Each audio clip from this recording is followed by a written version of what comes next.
Nagtataka lang ako, marami naman views ang mga video ko, maabot pa nga ng 1,000 pero parang walang comment.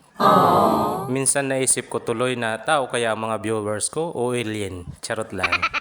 Yung 1,000 nanood tapos walang comment, ano ba kayo guys, nagre-reklamo na ako. Baka naman pwede mag-comment kayo guys, para hindi ako maghinala kung tao ba talaga ang viewers ko o alien, charot lang. Alam ko naman guys na tao kayo. Hindi nyo lang ako kilala kasi bago lang ako. Kaya ito naman magpapakilala ako. Ako pala si Rene Vlog. Sana suportahan nyo. Salamat! Sa trabaho kailangan safety first. Bago ka sumampa sa gagawaan mo ay kailangan maayos ang andamyo mo para hindi delikado o hindi ka madisgrasya. Dahil nga magtatanggal kami sa gutter at ito ay 3rd floor kaya naman aayusin muna namin ang andamyo namin para hindi madisgrasya. Iniwan nga ako ng kasama ko kaya naman ito solo flight muna tayo. Na nagmamarites lang din yata sa kabila. Charot lang, may kinuha lang. Pinagputol ko rin yon ng alambre para panali dito sa mga kahoy na ginagawa naming apakan para hindi malaglag.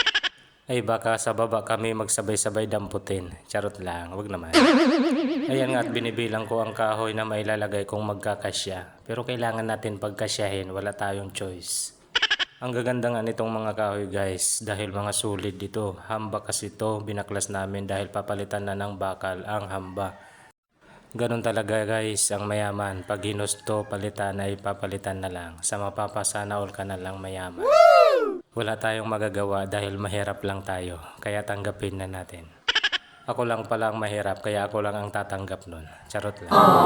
At ayan nga kumakanta-kanta nga ako dyan habang gumagawa dahil para hindi halata na pagod na ako. Kahit naman pagod tayo ay kailangan pa rin natin ngumiti dahil nakakapangit daw yun. Ayaw ko maging pangit. Charot lang. Bakit? Pogi ka ba? Mas lalo nga ako napapangiti pag nakikita ko yung dashboard ko na umaabot ng 1,000 ang views. Dahil bago pa lang ako may ganito nang nanonood sa mga video ko. Maraming salamat agad guys. At sana nga ay magparamdam kayo sa comment section. At para naman hindi ko maisip na mga alien yung nanonood sa akin. Charot lang. O baka gawa-gawa lang ni Meta yung numbers na views. Charot lang. Inaayos nga namin itong andamyo guys dahil babaklisin namin yung gutter na pipinturahan ko na sana nung nakaraan. Buti na lang hindi ko napinturahan. Dahil huli ko na nadiskubre na grabe na pala ang kalawang nung tinanggal ko ang kalawang doon sa ibabaw ay biglang nabutas yung gutter. Kaya naman nung pinicturan ko at sinend ko kay boss ay nag-reply naman agad at sabi palitan na natin yan at para pang matagalan na. Pero yun naman talaga ang magandang solusyon dahil hindi pwede yung tapal-tapalan lang dahil baka naman 2 buwan lang ay tutulo na naman ulit. Babalik na naman kami. Baka naman yung may-ari ang magsawa sa amin kabalik-balik sa backjob. Charot lang. Yun yung pangit. Yung panay backjob. At ayun lang guys. Baka pwede makishare.